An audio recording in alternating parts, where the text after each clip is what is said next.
इस्लामाबाद की उस बंद कमरे वाली मेज पर आखिर ऐसा क्या हुआ कि 21 घंटे के अंदर ही अमन और शांति की उम्मीदें दम तोड़ गईं?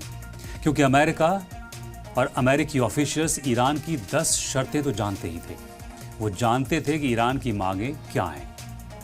ईरान पर हमले बंद किए जाएं, हुर्मुज स्ट्रेट पर ईरान का कंट्रोल हो, यूरेनियम एनरिचमेंट को मंजूरी मिले, सभी प्राइमरी सैंक्शंस हटाए जाएं और सभी सेकेंडरी सैंक्शंस भी हटाए जाएं। यूनाइटेड नेशंस सिक्योरिटी काउंसिल के प्रपोजल रद्द हों, IAEA के प्रपोजल रद्द हों, ईरान में हुए नुकसान की भरपाई की जाए, ईरान के फ्रीज असेट्स रिलीज किए जाएं और ईरान और लेबनान समेत हर मोर्चे पर सीज फायर हो। ये अमेरिका को अच्छी तरह से पता था और पूरी दुनिया जानती थी। सवाल यही है कि जब ये शर्तें अमेरिका को मंजूर ही नहीं थी तो फिर अमेरिकी डेलीगेशन इस्लामाबाद में क्या करने आया था? जब ईरान पर अग्रेशन जारी रखना था तो फिर एक तरफ सीज फायर का ऐलान ट्रंप ने क्यों किया एक तरफा? क्या बीच में कोई ताकत है जो अमेरिका को चाहकर भी बातचीत और सीज फायर से बार बार पीछे हटने के लिए मजबूर कर रही है? अगर है तो अमेरिका और ट्रंप की ऐसी कौन सी मजबूरी है, कौन सी दुखती रग है जिस पर हाथ रखते ही ट्रंप के सुर बदल जाते हैं?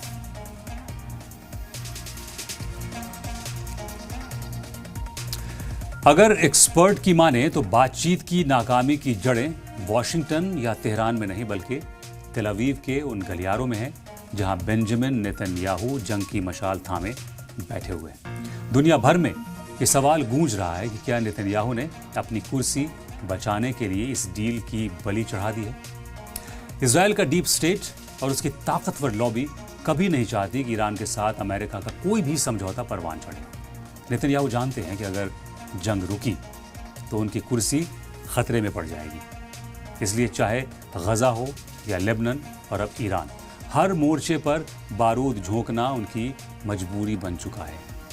इल्ज़ाम तो यहाँ तक लग रहे हैं कि एपेक और मोसाद के इशारे पर अमेरिकी ऑफिशियल्स के हाथ पैर बांध दिए गए ताकि वो समझौते की मेज़ पर एक कदम भी आगे न बढ़ सकें। इस पूरे ड्रामे में सबसे चौंकाने वाला मोड़ तब आया जब सीज फायर की बातचीत के बीच ही अचानक एप्स्टीन फाइल का जिन दोबारा बोतल से बाहर निकल आया। जेफरी एप्स्टीन की उन बदनाम फाइल्स का जिक्र छिड़ते ही अमेरिकी सियासत में भूचाल आ गया और इसी दौरान मेलेनिया ट्रंप का बचाव में उतरना कई शक पैदा करता है। मेलेनिया ट्रंप की बीवी है। ब्राजील की एक मॉडल ने मेलेनिया पर जो इल्ज़ाम लगाए उसने ट्रंप फैमिली को बैकफुट पर धकेल दिया।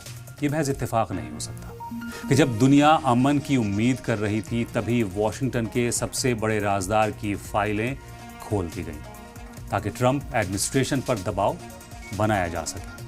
ये पूरा खेल ब्लैकमेलिंग की उस गंदी सियासत की तरफ इशारा करता है जहां बड़े बड़े लीडर्स की दुखती रग इजरायली खुफिया एजेंसियों के हाथों में है। मोसाद के पास मौजूद फाइल्स और रसूखदार लॉबी के दबाव ने ही शायद अमेरिकी डेलीगेशन के हाथ इस कदर बांध दिए कि वो चाहकर भी ईरान की किसी बात को तवज्जो नहीं दे पाए। शायद डिप्लोमेसी के टेबल पर बैठे अमेरिकी ऑफिशियल्स के दिमाग में अमन से ज्यादा अपनी इज्जत और उन फाइल्स का डर हावी था जो उनकी निजी जिंदगी और सियासी करियर को पल भर में राख कर सकती थी। इसीलिए 21 घंटे की मैराथन बैठक महज एक दिखावा बनकर रह गई। अब इन तमाम कड़ियों को जोड़कर देखें तो तस्वीर साफ हो जाती है कि ईरान के साथ होने वाली इस जंग का रिमोट कंट्रोल किसके हाथों में है। नेतन्याहू ने अपनी सरकार बचाने के लिए अमेरिका की फॉरेन पॉलिसी को बंधक बना लिया है और एप्स्टीन जैसी फाइल्स का डर दिखाकर ट्रंप को अपनी उंगलियों पर नचाया जा रहा है। यही वजह है कि अमेरिका ने समझौते की जगह धमकियों का रास्ता चुना, क्योंकि उनके पास पीछे हटने का ऑप्शन ही नहीं छोड़ा गया। इजराइल का डीप स्टेट ये अच्छी तरह जानता है कि अगर अमेरिका और ईरान की दोस्ती हुई तो मिडिल ईस्ट में उनका दबदबा खत्म हो जाएगा।